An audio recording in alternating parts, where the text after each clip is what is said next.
Graça e a paz de nosso Senhor e Salvador Jesus Cristo. Amém. Abra sua Bíblia na carta do apóstolo Paulo, em 2 Coríntios, capítulo 5. 2 Coríntios, capítulo 5. 2 Coríntios, capítulo 5. Do versículo 18 ao versículo 21 é o texto do sermão dessa manhã. Assim diz o Senhor nosso Deus. Capítulo 5, do 18 ao 21. Ora, tudo provém de Deus, que nos reconciliou consigo mesmo por meio de Cristo, e nos deu o ministério da reconciliação, a saber, que Deus estava em Cristo, reconciliando consigo o mundo, não imputando aos homens as suas transgressões, e nos confiou a palavra da reconciliação, de sorte que somos embaixadores em nome de Cristo, como se Deus exortasse por nosso intermédio. Em nome de Cristo, pois, rogamos que vos reconcilieis com Deus. Aquele que não conheceu o pecado, ele o fez pecado por nós, para que nele fôssemos feitos justiça de Deus. Amém. Oremos. Ó Deus, a tua palavra está diante de nós, agora com nosso desejo de ouvirmos a tua voz nessa exposição. Ouvimos o Senhor até esse momento, na leitura e também meditando nas explanações do ministro da igreja. Também quando cantamos os teus louvores, ó Deus, desde o começo do culto, temos ouvido a tua voz. E mais especialmente nesse momento, pedimos a ti que fales ao nosso coração. Que a tua palavra entre em nós, ó Deus, de tal maneira que venha trazer transformação, que o ministério da reconciliação nessa manhã seja proclamado mais uma vez, e que aqueles que ouvirem atentamente, com fé, venham a se arrepender dos seus pecados e serem reconciliados com o Senhor. Ó Deus, assim oramos, em nome do Senhor Jesus Cristo. Amém. Você já teve um conflito, uma situação de desavença que chegou a se tornar irreconciliável? Algum tipo de briga, algum tipo de confusão que foi tão grande que ela se tornou irreconciliável? Eu lembro-me de quando criança, uma das coisas que no contexto em que eu vivi, os adultos chegavam para mim, e também acabava se criando essa cultura entre as crianças, de quando alguém estava chateado com você, de mal com você, eles faziam assim com os dedos, dizia, parte aqui, não vou mais falar com você. Normalmente o adulto falava isso com a criança de maneira, com brincadeira, né, para querer dizer que ele tinha feito alguma coisa errada, não tinha gostado. E a gente vai crescendo, o tempo vai passando, e nós vamos percebendo que aquilo que parece brincadeira, esses conflitos, as chateações que temos e até mesmo a possibilidade de ficarmos sem falar com alguém, sem mantermos mais um relacionamento com aquela pessoa, nós vamos percebendo que isso é bastante real. Não fica apenas de uma maneira lúdica em nossas mentes, mas a gente chega sim, algumas pessoas chegam ao ponto de ficarem de mal umas com as outras, sem se falarem, às vezes até pelo resto da vida. Isso já aconteceu com você? Você vivencia isso? Essa é a sua realidade? Você tem algum tipo de relacionamento que foi quebrado, que se tornou irreconciliável a situação? Não tem mais como resolver segundo a sua opinião, segundo a sua constatação do caso?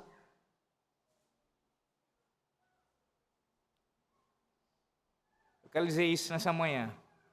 Por mais que você tenha uma situação que você acha que se enquadre nesse caso, algo irreconciliável, nenhum tipo de quebra de relacionamento foi pior do que a quebra do pacto de obras lá no Jardim do Éden.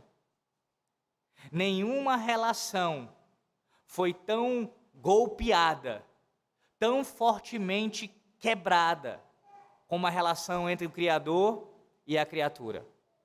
Essa sim podemos afirmar de maneira taxativa é irreconciliável. Algo que, aos nossos olhos e de acordo com nossas próprias capacidades, não temos a menor condição de resolvermos. Contudo, à luz desse texto e de toda a revelação da palavra de Deus, nós vemos que o próprio Deus, o ofendido, ele resolveu essa situação. Ele mesmo nos reconciliou, nós pecadores, nos reconciliou consigo mesmo. Aquilo que de fato era impossível, Deus fez em Cristo. Sim, meus irmãos, nessa manhã nós veremos à luz desse texto que Deus, em Cristo, reconcilia pecadores consigo mesmo e anuncia esta verdade através dos seus embaixadores.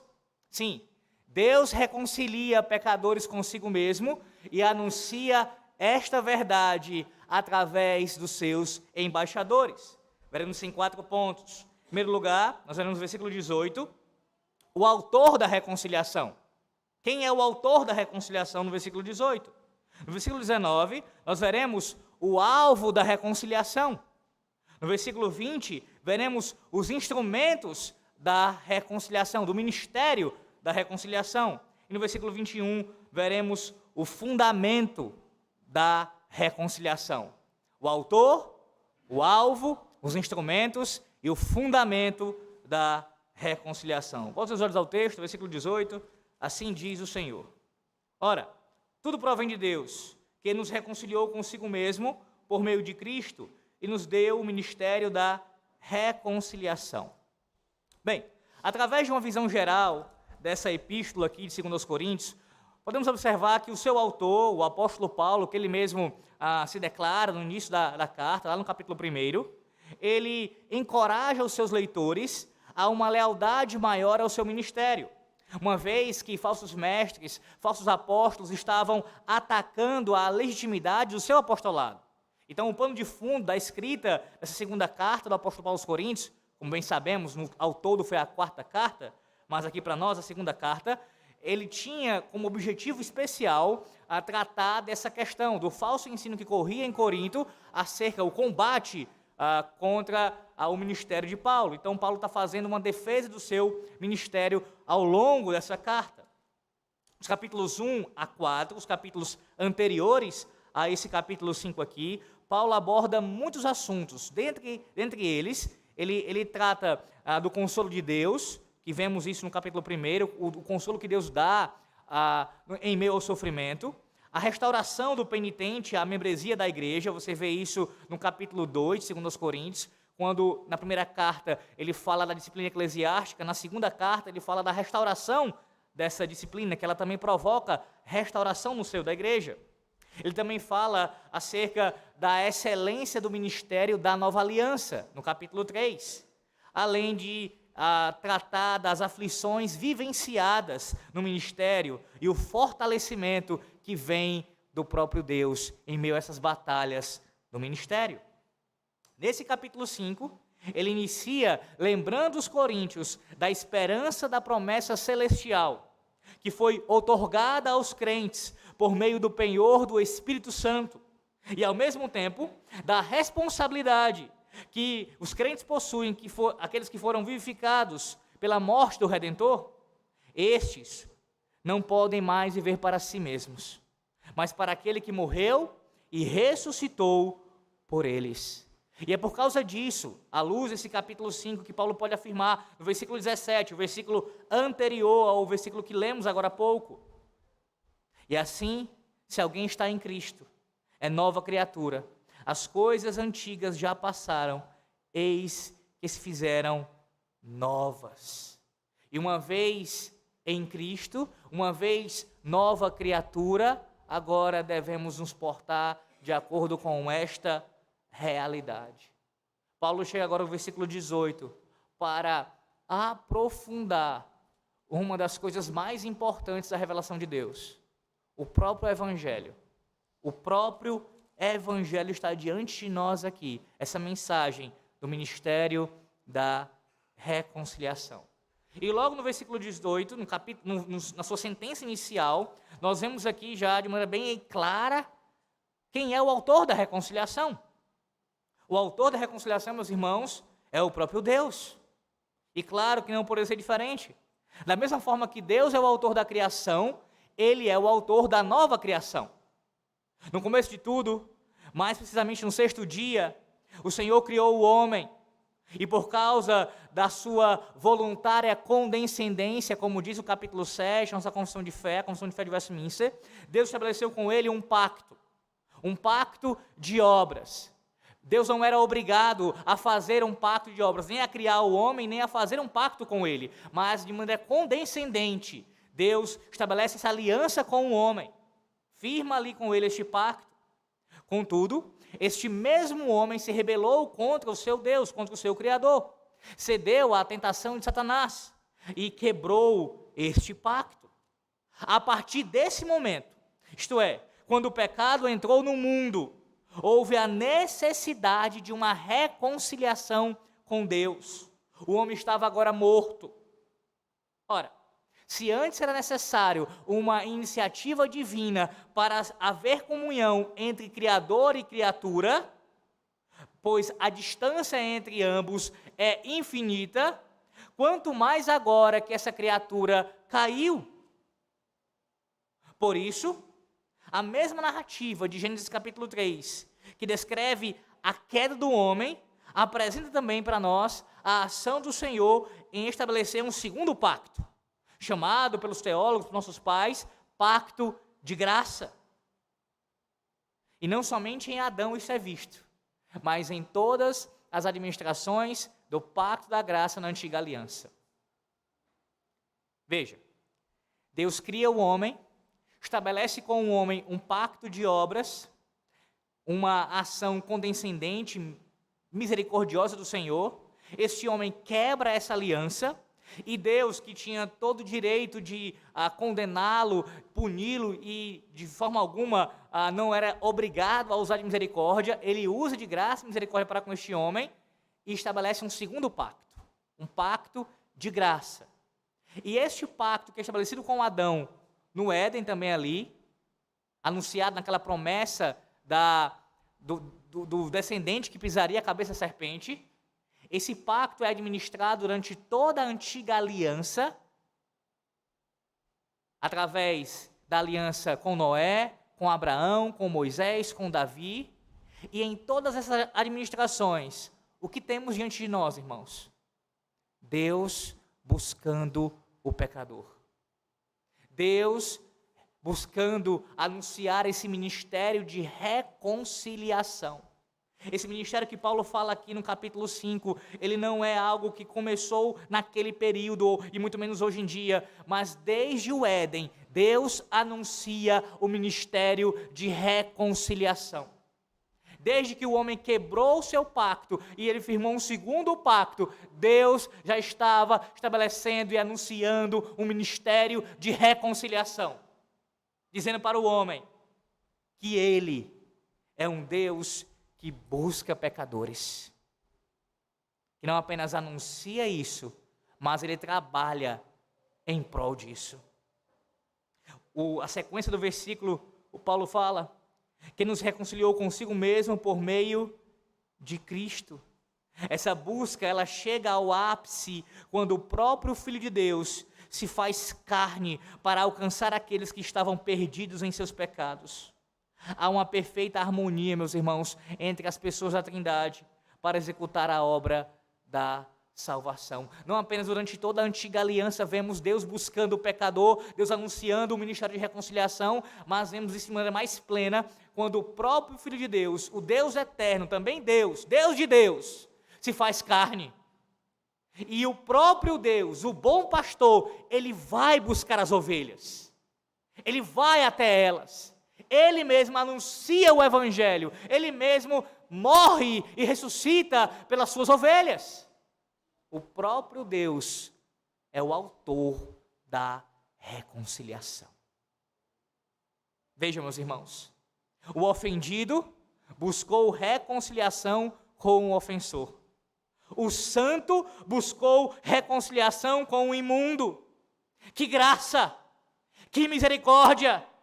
Não havia nenhuma obrigação em Deus para buscar essa reconciliação, a fazer de novo esse relacionamento. Foi pura compaixão, meus irmãos. Pura compaixão.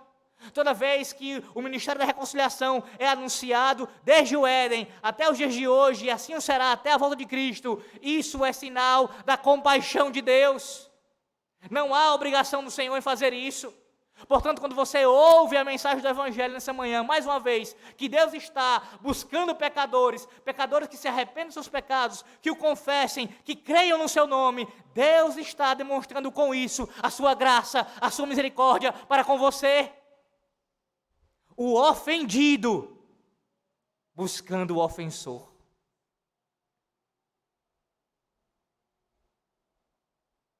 Percebe o quanto essa obra nos constrange? Esse trabalho de Deus em buscar reconciliação com pecadores. Agora, não apenas nos constrange pelo fato do seu amor infinito fazer com que nós fiquemos assim, diante dele, estupefatos, maravilhados, mas nos constrange também, porque muitas vezes não é essa a maneira que nós agimos. Não agimos em conformidade com o caráter do nosso Deus. Quantas vezes você já deixou de buscar reconciliação com o seu próximo, alegando que a culpa é dele? Foi ele quem me ofendeu. Foi ele quem rompeu a relação comigo. Foi ele quem disse aquelas palavras impróprias. Foi ele quem tomou aquela atitude. Foi ele quem decidiu não mais falar comigo. Foi ele, não foi eu. Percebe? Se Deus tivesse agido assim com relação a Adão, o que seria de nós? O que seria da criatura? Foi ele quem me ofendeu. Foi ele quem quebrou a minha aliança. Eu agi de maneira tão amorosa, tão misericordiosa para com ele. Eu o criei, eu tenho uma relação com ele íntima, pessoal. Eu tenho uma comunhão plena, perfeita. Ele é santo, ele tem tudo à sua disposição. Tudo, eu lhe dei tudo. Mas ele foi ingrato para comigo. Foi ele. Se Deus tivesse agido assim como você e eu agimos muitas vezes, o que seria da raça humana? Mas não foi assim que Deus fez, não é? Não foi assim que Deus fez. Então por que você faz assim? Porque você que está em Cristo age assim, alegando que a culpa é do outro porque ele lhe ofendeu. E aqui eu não estou dizendo que isso não pode ter acontecido. De fato, a ofensa pode ter partido dele primeiramente. Pode ser que você nem o tenha ofendido de nenhuma maneira, nem respondendo de forma ofensiva. Mas ainda assim, isso não é justificativa para você afirmar que não vai buscar reconciliação. Seria muito bom se aqueles que ofendem buscassem a reconciliação primariamente. Seria muito bom que todas as vezes que aquela pessoa que cometeu o delito, ela buscasse o reparo. Mas não é assim, irmãos. E não é assim porque somos pecadores. E não é assim porque muitas vezes essa pessoa nem mesmo teve ainda uma maturidade cristã suficiente para fazer isso. E não estou justificando. É claro que ela deveria fazer. Ela está errada em não fazer. Mas se você sabe disso e não faz, você também peca. Ainda mais, conscientemente. E principalmente depois de ouvir mais uma vez sobre o ministério da reconciliação, onde você, mesmo sendo a causa ofendida, a parte ofendida, deve buscar reconciliação. Deve buscar reconciliação com o seu próximo. Em algumas situações, essas desavenças, esses conflitos acabam acontecendo até mesmo a gente sem nem se dar conta. Às vezes alguém fica assim conosco sem nós nem mesmo termos reparado o suficiente esse afastamento ou essa atitude diferente de agir para conosco. Mas se você começou a perceber isso, se você tem discernimento dessa situação, se você percebe que alguém está com algum problema com você, a sua atitude é assim como o seu Deus busca reconciliação com pecadores, você também o deve fazer. Aquilo que estiver dentro do seu alcance, dentro do que for possível a você, você deve buscar esta reconciliação. Deus é o autor do ministério da reconciliação. Isso sim é uma notícia maravilhosa para nós, porque Deus está buscando pecadores frequentemente para se reconciliar com Ele. Mas ao mesmo tempo que isso é uma notícia maravilhosa para nós, também nos deve nos incentivar a nós que somos pecadores reconciliados com Ele, a buscarmos também reconciliação com o nosso próximo. Mas não apenas nós vemos aqui o autor da reconciliação, como também vemos diante de nós o alvo dessa reconciliação. Versículo 19. A saber que Deus estava em Cristo reconciliando consigo o mundo. O alvo da reconciliação é o mundo. É preciso esclarecer que o objetivo de Paulo aqui não é de forma alguma ensinar o falso ensino, a heresia do universalismo. Ou seja, que todos, sem exceção, serão salvos. Paulo não ensina isso daqui. E a primeira razão disso, irmãos, é porque essa doutrina é contrária a toda a revelação bíblica, que testemunha claramente acerca da condenação dos ímpios.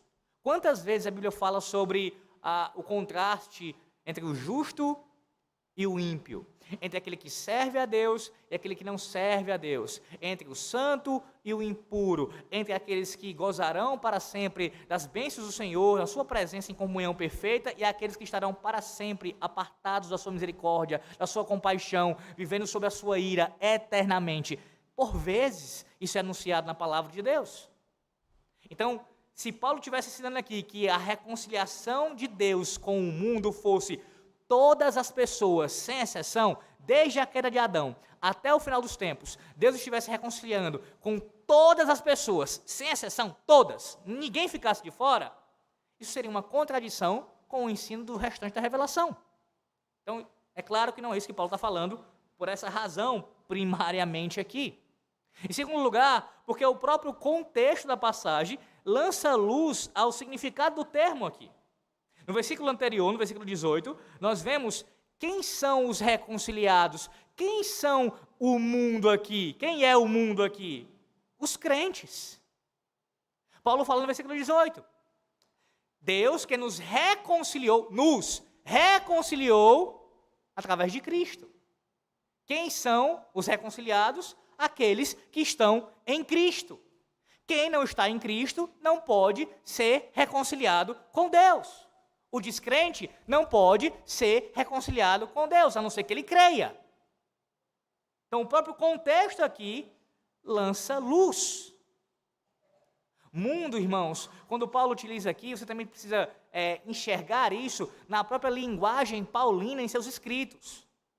Mundo para Paulo, especialmente nesse contexto aqui de salvação, refere-se ao mundo de judeus e gentios.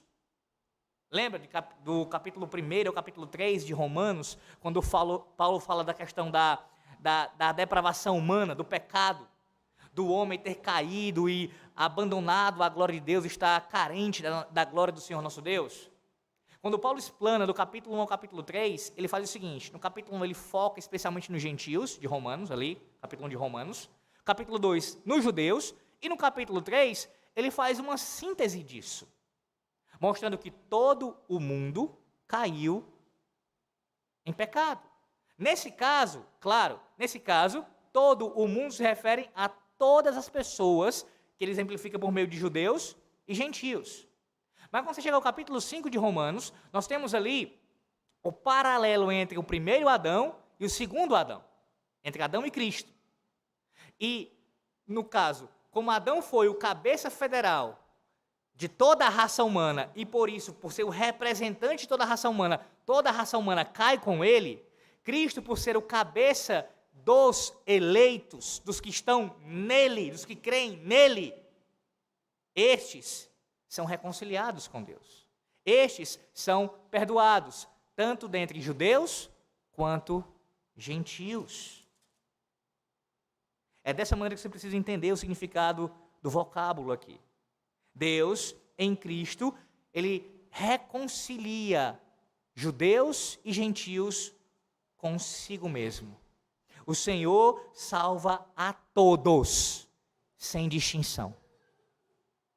Não sem exceção, sem distinção. Mais uma vez, o texto nos mostra a graça de Deus manifestada aqui na salvação de pecadores. Se antes vimos a graça do Senhor nosso Deus manifestada a pecadores de maneira na sua busca por esses pecadores, agora vemos a abrangência dessa obra. Primeiro a busca, agora veja a abrangência. Ela possui dimensões cósmicas. Deus salva o mundo, judeus e gentios. Para o Senhor não há distinção. O texto de Apocalipse capítulo 7, versículo 9 e 10, João fala sobre isso, na revelação do Senhor Deus ali.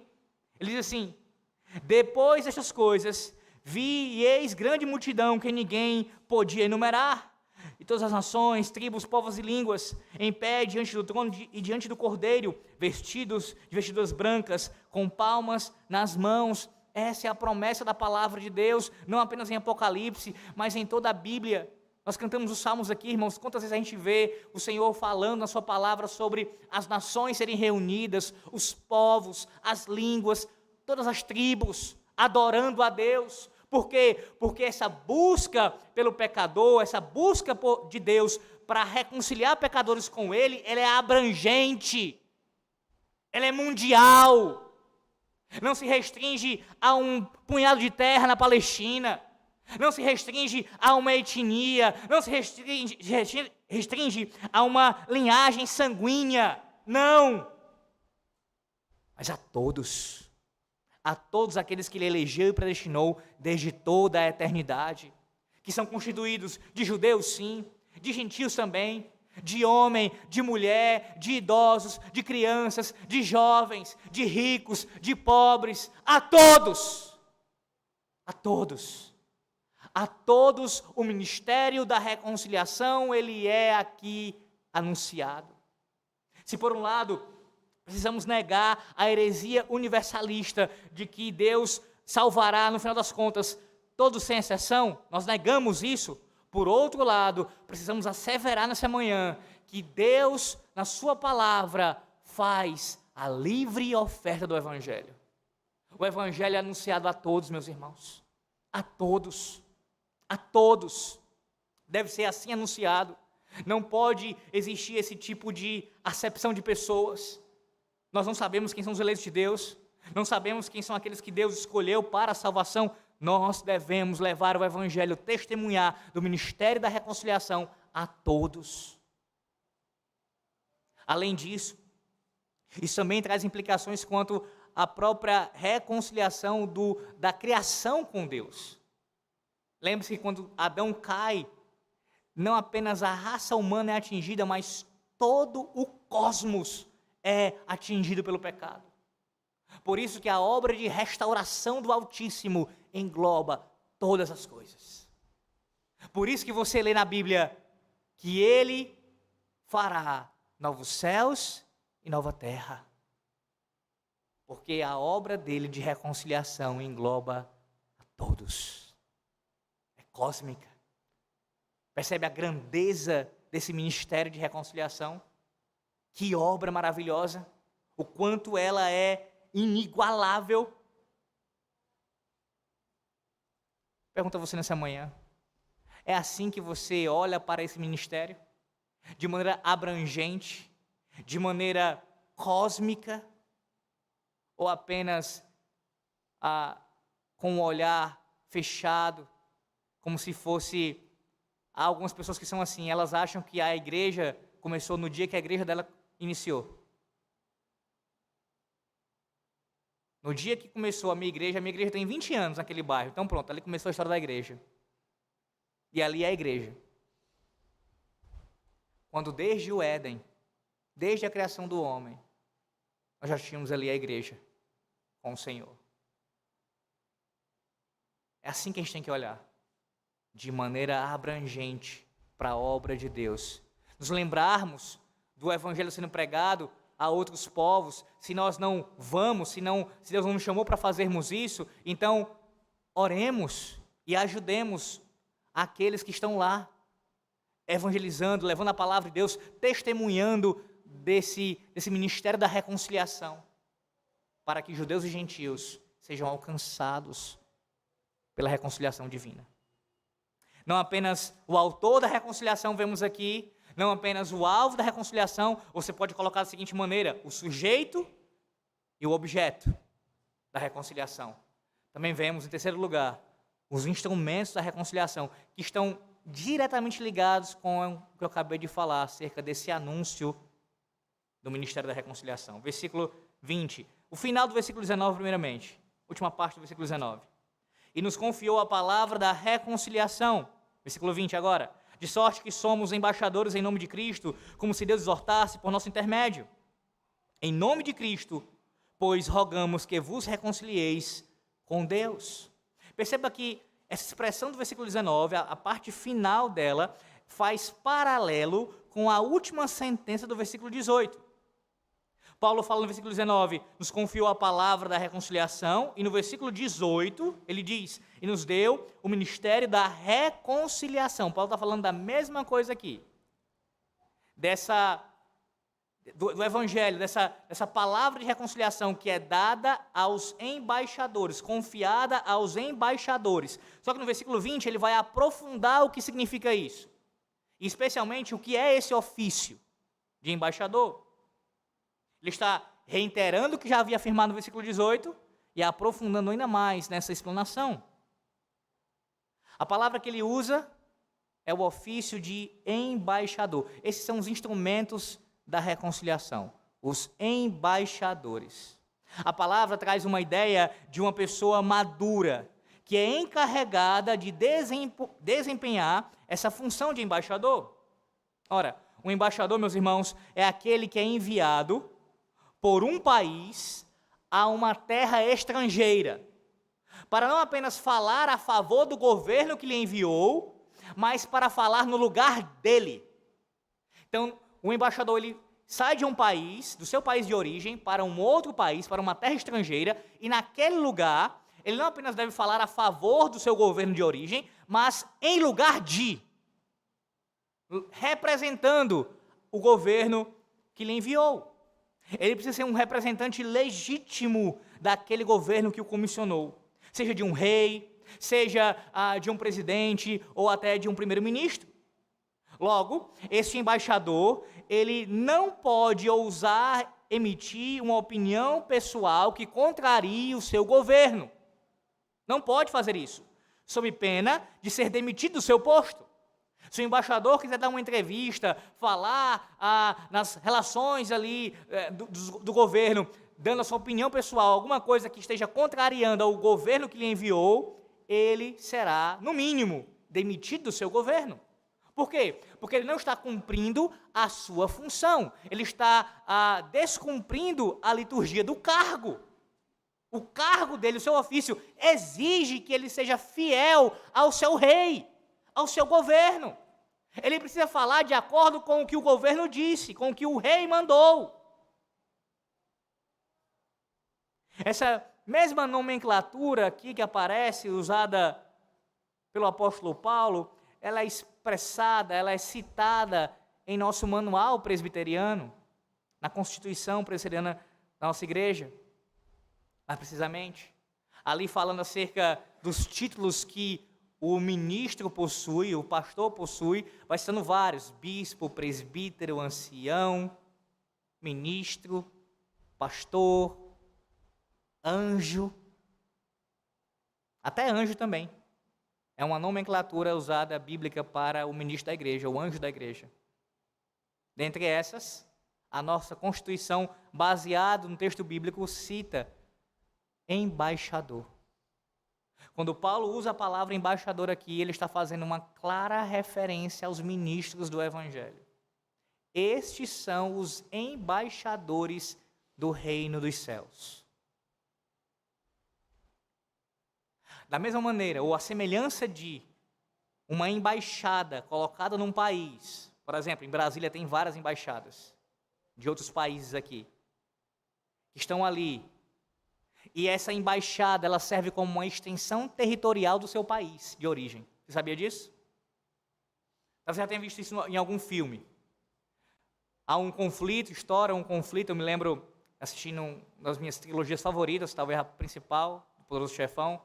Há um momento em que estoura aquela revolução cubana, e aí os americanos correm para a embaixada americana em Cuba. Por quê? Porque ali seria um refúgio para eles. Um refúgio para os americanos. Por quê? Porque a embaixada americana em Cuba era uma extensão do território americano, o que daria segurança aos cidadãos americanos. A semelhança disso, hoje, nessa manhã, você está numa embaixada. A principal de todas as embaixadas. A melhor de todas as embaixadas. Nessa manhã, você se encontra numa embaixada do reino dos céus. Uma extensão do reino de Deus nessa terra. Neste lugar aqui, quando o povo da aliança se reúne para prestar culto a Deus, na comunhão dos santos, nós temos uma embaixada de Cristo na terra. E nessa embaixada, os embaixadores devem falar em nome de Cristo. Nada além ou aquém da sua palavra. E quando eles falam fielmente, de acordo com o texto, explanando o que o texto diz, de forma fiel, é o próprio Deus falando por intermédio deles. Você já fez isso na sua vida como cristão? Talvez você já tenha feito, especialmente se você não era reformado antes. Não cresceu como alguém que foi ensinado a teologia reformada. Orou ali de forma insistente, pedindo a Deus que Ele falasse com você. Você queria ouvir a voz de Deus de maneira audível. Há muitos crentes que fazem isso. Talvez você já tenha feito isso. Eu quero ouvir a tua voz audivelmente, Senhor. E sabe, pode não ser a razão em todos os casos, mas via de regra é por causa disso. Pessoas que se empenham nessas coisas é porque não dão valor, não valorizam quando de fato Deus está falando por meio dos seus embaixadores. Você quer ouvir Deus falando? Você quer ouvir? Audivelmente, você escutar uma voz. Está acontecendo agora. Quando a palavra de Deus está sendo pregada fielmente, você está ouvindo Deus falar. E não, isso não é por causa do embaixador. Isso não é por causa de méritos que o embaixador possua, de forma alguma. Mas é por causa da palavra de Deus, é do conteúdo, irmãos. É o texto. É a palavra divina. Por isso, quando o texto é explanado fielmente, Deus está falando. Paulo é claro aqui no capítulo 5, veja o que ele diz.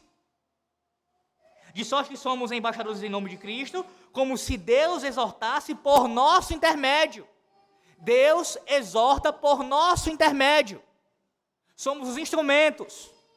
Mas quem fala é Deus. Eis o grande privilégio aqui, daqueles que foram vocacionados por Deus para o ministério da pregação da palavra. Sim, meus irmãos. Todos aqueles que Deus vocacionou para o ministério da pregação da palavra são embaixadores de Cristo. E não há nenhum ofício nessa terra, por mais digno e honroso que seja, que chegue aos pés desse ofício. Ser boca de Deus na terra é algo maravilhoso. É algo de um privilégio incalculável. Incalculável. Mas ao mesmo tempo que é um privilégio enorme, irmãos.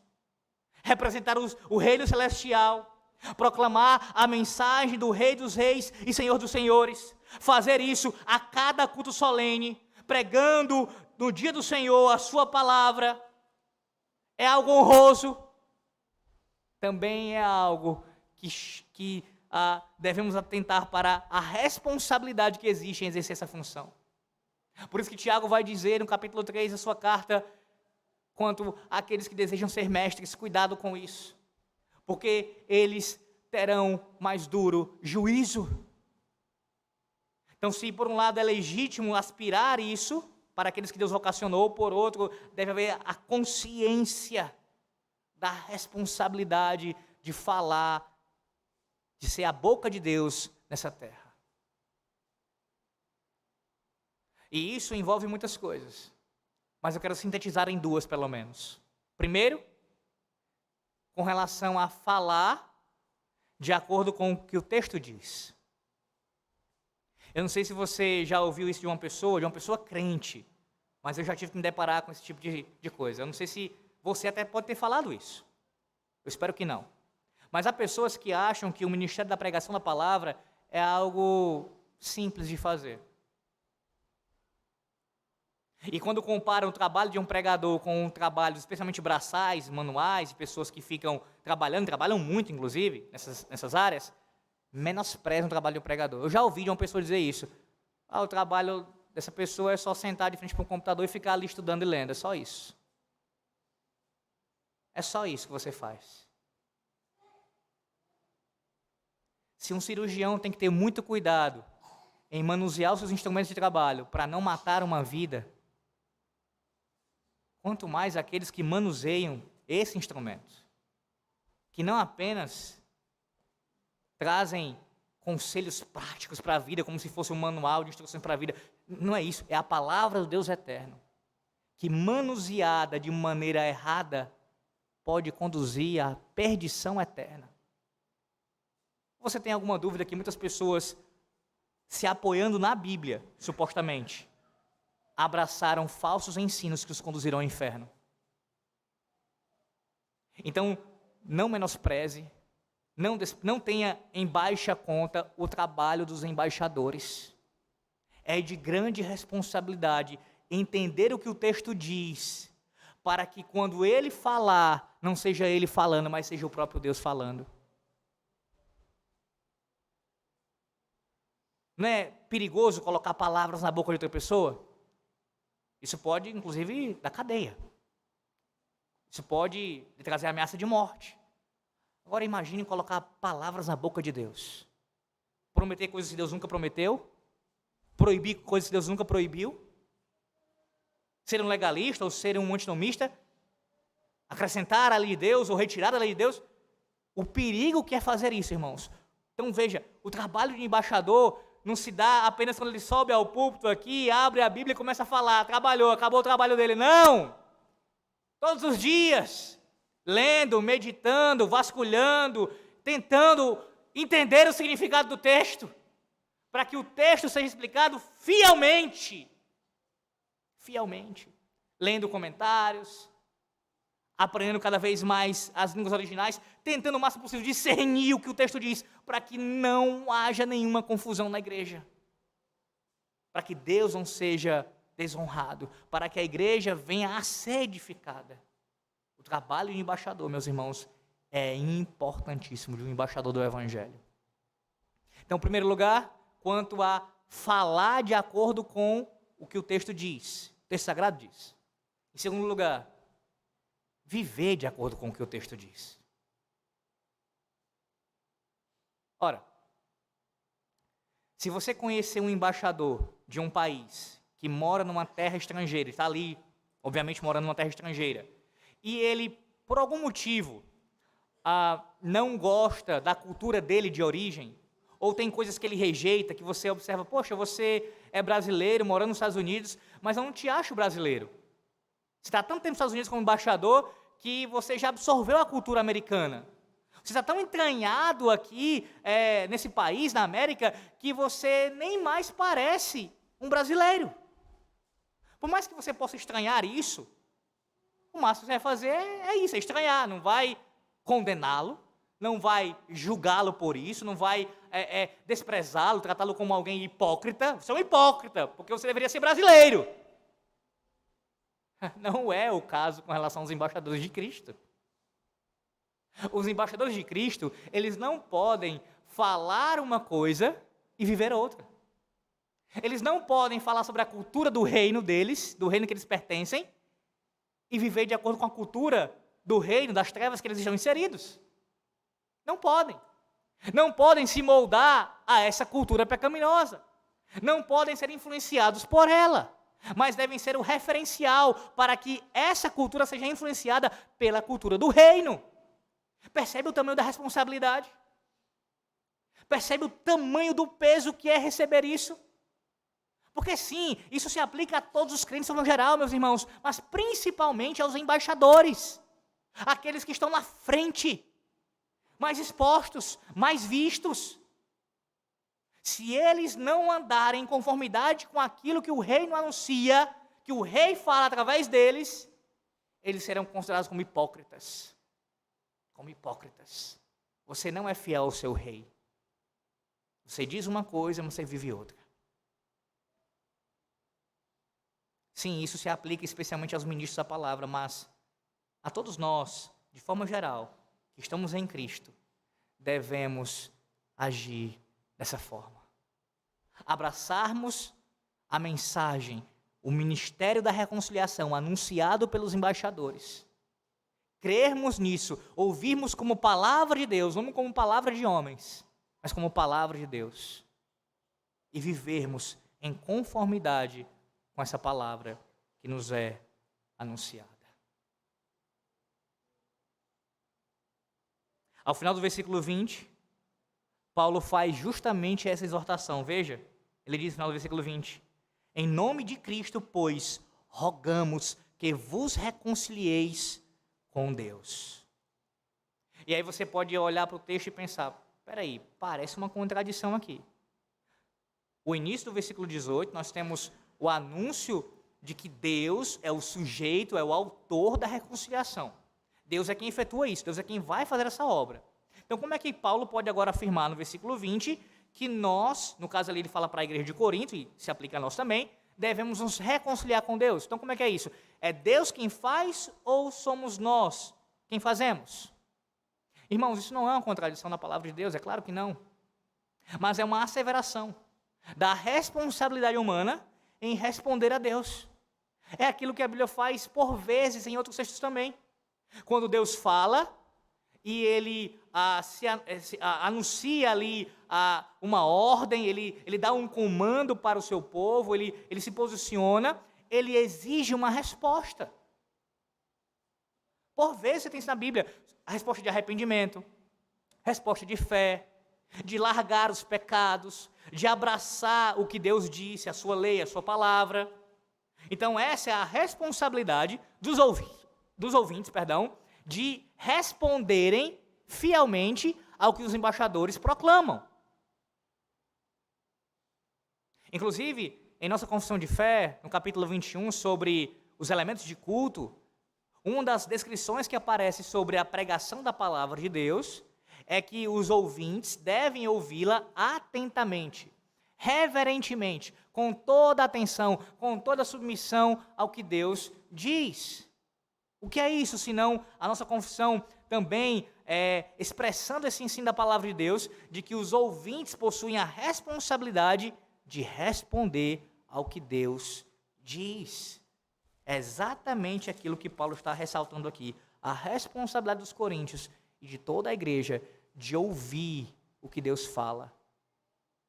O Senhor Deus, que é o sujeito da reconciliação, quando Ele opera essa obra, você deve responder ativamente ao que Ele fez. Porque por mais que o Senhor Deus nos conceda o arrependimento e a fé, Ele não se arrepende por nós, nem crê por nós. Nós é quem nos arrependemos, nós é quem confessamos. Somos nós que fazemos isso. Além disso, a exortação de Paulo aqui também aos coríntios, em certo sentido aqui, ela também demonstra a necessidade de uma reconciliação frequente que os próprios crentes devem ter com Deus. Não estou afirmando que existe a possibilidade de você ter sido reconciliado com Deus através de Cristo uma vez, perder essa salvação e voltar a tê-la novamente. Isso é um falso ensino. Uma vez reconciliados com Deus por meio de Cristo, uma vez salvos para sempre. Mas aqueles que foram salvos por Deus por meio de Cristo, nessa reconciliação, irão, enquanto viverem, pecarem ainda contra Deus. Você sabe que é assim. A Bíblia fala sobre a nossa luta contra a carne, diariamente. E na sua própria experiência você sabe que frequentemente você entristece o Espírito Santo de Deus. Você transgride a lei do Senhor diariamente. Frequentemente você peca contra Deus. Você sabe que é assim. Então, todas as vezes que você faz isso, seja no seu santo dia ou nos outros dias da semana, você pecou contra Deus, a palavra de Deus diz: reconcilie-se com o Senhor. Se reconcilie com o Senhor diariamente. Diariamente. Perdão, Senhor. Perdão por isso. Perdão porque eu pequei assim, porque eu pensei isso, porque eu falei isso. Descreva-me o seu pecado. Perdão, Senhor, porque eu tomei essa atitude, ou porque eu fui omisso nisso. Perdão, Senhor, eu te peço perdão e te peço que se reconcilie comigo, porque eu não quero estar em pecado contra o Senhor. Você tem um vislumbre disso. Todo culto solene. Qual é a segunda parte do culto? Você sabe. Se você é alguém que já congregou um tempo na Betel, você sabe muito bem. A primeira parte do culto é a chamada à adoração. Assim, que é Deus convocando o seu povo solenemente a adorá-lo. Deus fala pela palavra e o povo responde em oração e o cântico do seu louvor, dos seus salmos. Então Deus chama a adoração. O segundo ato do culto, a segunda parte do culto, é a chamada à contrição de pecados. Deus está, pela sua palavra, anunciando a necessidade de nós nos arrependermos dos nossos pecados e nós, através da oração daquele que nos representa, oramos, e nossos pecados são confessados a Deus, e Deus anuncia o seu perdão. E uma vez perdoados, cantamos em louvor a Ele em ações de graças. Então, no ato de confessar o pecado a Deus no culto solene, nós temos o quê? Deus vai receber a nossa oração, sim, por meio de Cristo. Porque nós confessamos nossos pecados, e agora, em Cristo, sendo perdoados em cada culto solene, podemos sim receber a edificação da palavra de Deus. Irmãos, como vocês já aprenderam aqui várias vezes, o culto tem esse modelo dialogal, pactual, Deus falando e o povo respondendo, uma estrutura perfeita que o próprio Deus nos deu. Porque sempre que Deus fala, exige uma resposta do seu povo. Sempre que Deus se pronuncia, o povo tem que responder. E quando Ele fala contra os nossos pecados, devemos responder em arrependimento e confissão de pecados. Em outras palavras, buscando reconciliação com Deus mais uma vez. E eu pergunto a você nessa manhã, você tem feito isso frequentemente? É uma marca na sua vida você buscar essa reconciliação diária com o teu Deus? Confessar os seus pecados? Se arrepender deles de fato? Não apenas como se estivesse cumprindo o ritual a cada domingo e tendo que passar por esse modelo e é o jeito, não, mas com o coração transbordando de vontade, de desejo por Deus, de você agradá-lo, de você realmente cumprir a sua vontade. Como é que é você com relação a isso todos os dias? Ora, se você tem problemas com o seu próximo, se você é alguém que tem uma situação irreconciliável com alguém, pode ter certeza que isso flui de uma falta de reconciliação com o teu Criador, com o teu Deus. Mas em quarto lugar, nós vemos agora o fundamento da reconciliação. Aprendemos acerca do alvo, do autor, do alvo e também dos instrumentos. Agora o fundamento. Versículo 21. Assim diz o Senhor. Aquele que não conheceu o pecado, Ele o fez pecado por nós, para que nele fôssemos feitos justiça de Deus. Por partes aqui. Primeira parte do versículo, nós temos diante de nós a doutrina bíblica da impecabilidade de Cristo. O Novo Testamento, ele ensina repetidamente que Jesus não teve absolutamente nenhum pecado. O Senhor guardou perfeitamente a lei de Deus. Ouça o testemunho da palavra de Deus. João capítulo 8, versículo 46. O próprio Cristo fala de si mesmo sobre a sua impecabilidade. João 8, 46. Quem dentre vós me convence de pecado? Quem é que poderia apontar o dedo e dizer que Jesus pecou? Quem poderia fazer isso? O mais santo dos fariseus não poderia apontar o dedo e dizer que ele era um pecador. Ele mesmo levanta essa questão. Hebreus capítulo 4, versículo 15 diz: Porque não temos sumo sacerdote que não possa compadecer-se das nossas fraquezas, antes foi ele tentado em todas as coisas, a nossa semelhança, mas sem pecado. Sem pecado. O capítulo 7, versículo 26 de Hebreus diz: com efeito, nos convinha um sumo sacerdote como este, santo, inculpável, sem mácula, separado dos pecadores e feito mais alto do que os céus. 1 de Pedro 2, 21 e 22. Porquanto, para isto mesmo fostes chamados, pois que também Cristo sofreu em vosso lugar, deixando-vos exemplo para seguir os seus passos, o qual não cometeu pecado, nem dolo algum se achou em sua boca. Por último, 1 de João 3, 5. Sabeis também que ele se manifestou para tirar os pecados, e nele não existe pecado. A impecabilidade de Cristo era necessário para que ele pudesse ser um substituto perfeito em sua vida e morte para os pecadores. Se Cristo não fosse impecável, se Cristo não, de fato, fosse sem mácula, sem mancha, sem nenhum tipo de transgressão em sua vida, ele não poderia ser o mediador do pacto. Não poderia ser aquele que, por meio dele, a salvação, o ministério da reconciliação é anunciado. E não só anunciado, é fundamentado. O fundamento, a raiz, a base para que nós possamos proclamar, para que os embaixadores venham falar do Evangelho de Cristo, o fundamento é a própria pessoa e a obra de Cristo. Sem isso, não há reconciliação. Sem isso, não há mensagem. Sem isso, não há embaixadores.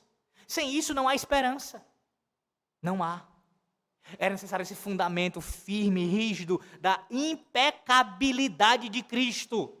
Portanto, quando você ouvir um falso mestre afirmar que ele fica teorizando, talvez Jesus pudesse sim ainda cometer pecado, havia a possibilidade, você ouvir sobre isso, rejeite completamente.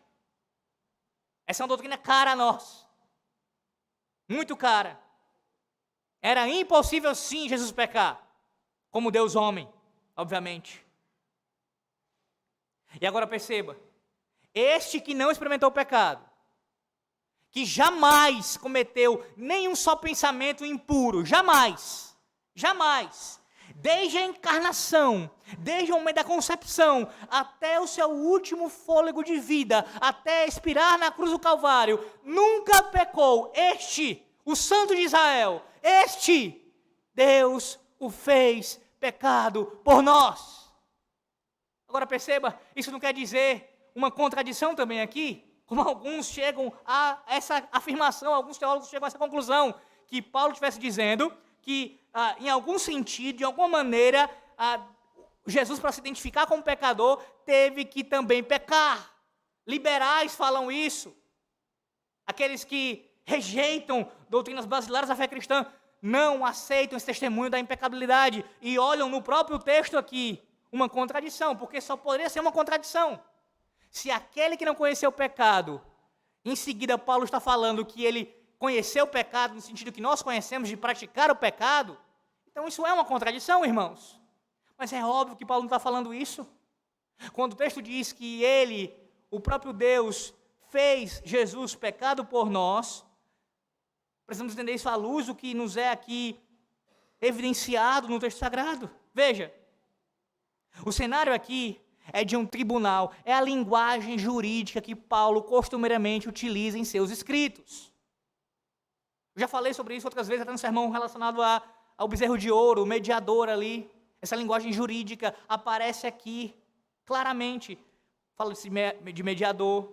O termo no original aqui de reconciliação, a ideia de reconciliar partes que estão brigadas, que estão em desavenças. Mais uma vez, a linguagem também vai nessa toada, é algo jurídico. A ideia, meus irmãos, é de uma sentença. O juiz que sentenciou Jesus, imputando a ele o nosso pecado. Foi o que Paulo falou aqui no versículo de número 18. Ele disse, 19, perdão, não imputando aos homens as suas transgressões. A obra da reconciliação envolve isso, o ministério da reconciliação envolve isso. Não imputar aos homens as suas transgressões. Por quê? Versículo 21 responde, porque ele imputou a Cristo. Os nossos pecados foram imputados a Jesus. Essa é a ideia. Cristo tomou nosso lugar, o lugar da humanidade redimida, para ser o seu cabeça, para ser o seu representante. Sendo assim, ele recebeu o castigo que nos cabia, que era para nós. Como profetizado por Isaías, no capítulo 53, versículo 6. Todos nós andávamos desgarrados como ovelhas, cada um se desviava pelo caminho, mas o Senhor fez cair sobre ele a iniquidade de todos nós. De todos nós. Não é que Jesus pecou, não é que ele, para se identificar como pecador, precisou pecar. Isso é heresia. Mas o nosso pecado, a nossa culpa, a nossa transgressão, o que era para nós, foi imputado a ele, por uma declaração judicial do próprio Deus. E ele recebeu em nosso lugar. Na última parte do versículo você tem o efeito disso. E é mais uma sentença do texto que lança luz ao que significa ele receber ou ele se tornar pecado. A última parte do versículo 21 diz assim: para que nele fôssemos feitos justiça de Deus. O efeito aqui é o efeito do que Jesus fez, por ele se tornar pecado por nós, pelo nosso pecado ser imputado a ele, a sua justiça é imputada a nós. A sua justiça que provém da sua obediência ativa e passiva. Tanto ele obedecendo à lei de Deus na sua vida como na sua morte. Toda essa justiça que é perfeita, por causa dela, nós somos absolvidos das acusações. Essa é a troca que os teólogos reformados chamam de uma troca santa. Uma troca maravilhosa. Uma troca que você jamais faria, com certeza, se você estivesse no outro lugar. Se você tivesse que perder algo. Se você fosse aquele que estivesse em condição melhor, na condição de pecador, jamais faríamos isso. Mas o Senhor da glória, olha a troca que ele fez. Ele recebeu os nossos pecados, a culpa pelos nossos pecados, e ele nos deu a sua justiça. Somos cobertos por essa justiça. A semelhança de Adão, que estava nu e Adão e Eva nus, e Deus os cobriu, aquilo como um tipo, servindo para o que Cristo faria por nós, não só por Adão e Eva, mas por nós que estamos em Cristo. Ele nos cobriu com a sua justiça perfeita. O teólogo alemão Zacarias dos Sinos, do século XVI, ele colocou essa verdade da seguinte maneira: Deus concede e acredita para mim a perfeita satisfação, a justiça e a santidade de Cristo, como se eu nunca tivesse pecado, nem houvera sido pecador. Como se eu tivesse sido perfeitamente obediente, como Cristo foi obediente por mim. Foi isso que Cristo fez por você. É como se você nunca tivesse pecado. Falo com relação à questão da sua posição diante de Deus. Você é justificado? Você estando em Cristo, você está justificado. E justificado é como se você nunca tivesse cometido pecado algum. Não há culpa nenhuma sobre você. Nenhuma. Nenhuma. Porque a justiça de Cristo garante isso. A absolvição de todos os seus pecados. Todos. Todos. O mais terrível, o mais abominável que você possa ter cometido. Se você está em Cristo, a justiça de Cristo já lhe cobriu. Já lhe cobriu. Eis o fundamento do ministério da reconciliação. Aqui temos o ponto máximo dessa perícope. O Criador, ofendido pela criatura, não apenas o busca, não apenas demonstra a abrangência da sua obra, envia embaixadores, mas também providencia a maneira pela qual esses pecadores são redimidos. Que graça bendita! Ele providenciou tudo perfeitamente. É por isso que todos que não estão em Cristo, quando olham para o plano de salvação que Deus executou, que Deus planejou e executou, ficam sem entender nada. É por isso que alguns se escandalizam. Outros dizem, que loucura! O Deus eterno se fazer carne e morrer na cruz do Calvário, isso é um escândalo, isso é loucura, eu não consigo compreender, porque a mente em trevas realmente não tem como fazer isso. Mas para nós que já fomos iluminados, para nós que estamos em Cristo, uma vez reconciliados, nós podemos observar o tamanho dessa obra e o seu fundamento aqui. Eis a razão porque você pode afirmar categoricamente essa manhã: eu tenho livre acesso a Deus. Eu tenho sim, como ser ouvido pelo meu Deus. As minhas orações chegam ao seu trono de graça. O culto que eu presto a Ele, Ele recebe. Eu posso afirmar categoricamente que eu ando com Deus diariamente e Ele será para mim o meu Deus e eu serei o seu povo eternamente. Por quê? Por causa de Cristo. Por causa dessa troca que aconteceu. Por causa dessa inversão das coisas. O teu e o meu pecado foi imputado a Ele, para que a justiça dele fosse imputada a nós. Que fundamento! Um fundamento que não pode ser removido, que não pode ser retirado. Não há outra forma de redimir pecadores. Não há outra maneira de apaziguar a ira de Deus. Não há outra forma de exigir reconciliação entre Deus e pecadores, meus irmãos, a não ser assim. Deus, por meio de Cristo, reconciliando consigo mesmo pecadores e anunciando seja verdade a todos que possam ouvir através dos seus embaixadores. Quero concluir citando uma fala do R.C. Sproul, vivenciada na sua infância, quando ele tinha por volta de 6 anos de idade, em 1945. E ele estava brincando na rua, e de repente começou a ouvir aquele barulho, pessoas correndo, mulheres pegando panelas para bater nas panelas, uma espécie de comemoração, uma agitação, algo muito estranho, muito esquisito, até que sua mãe corre para ele, o pega nos braços e fala: filho, acabou, acabou. Ele sem entender. Só depois ele veio entender que aquele dia foi o dia em que os Estados Unidos venceu o Japão na Segunda Guerra Mundial. E a guerra tinha acabado. O pai voltaria para casa. As armas poderiam ser guardadas. O sofrimento teve um fim. A preocupação, a inquietude, a falta de paz havia cessado. Porque a guerra havia acabado. A palavra de Deus, nessa manhã do seu santo dia, diz a você: por meio de Cristo, a guerra acabou. Aqueles que estavam em guerra contra Deus não tinham paz. Se você está em Cristo, já goza dessa reconciliação.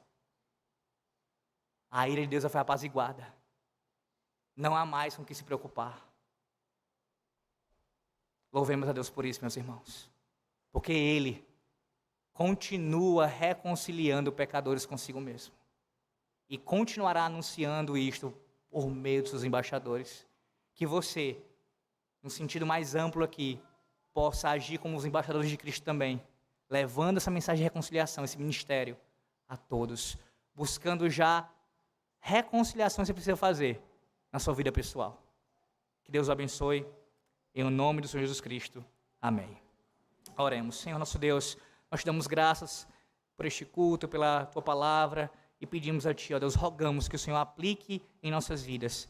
Nos dá, ó Deus, a graça de vivermos à luz dessa reconciliação, sendo embaixadores Teus, começando pelos Teus ministros, se estendendo à Tua igreja. Que o Senhor nos santifique diariamente pela Tua palavra. Nos perdoe, ó Deus, quando nós não vivemos assim, quando nós acabamos sendo instrumentos, não de reconciliação, mas de desavença. Nos perdoa por isso e nos transforma, ó Deus, diariamente. Oramos em nome de Jesus. Amém.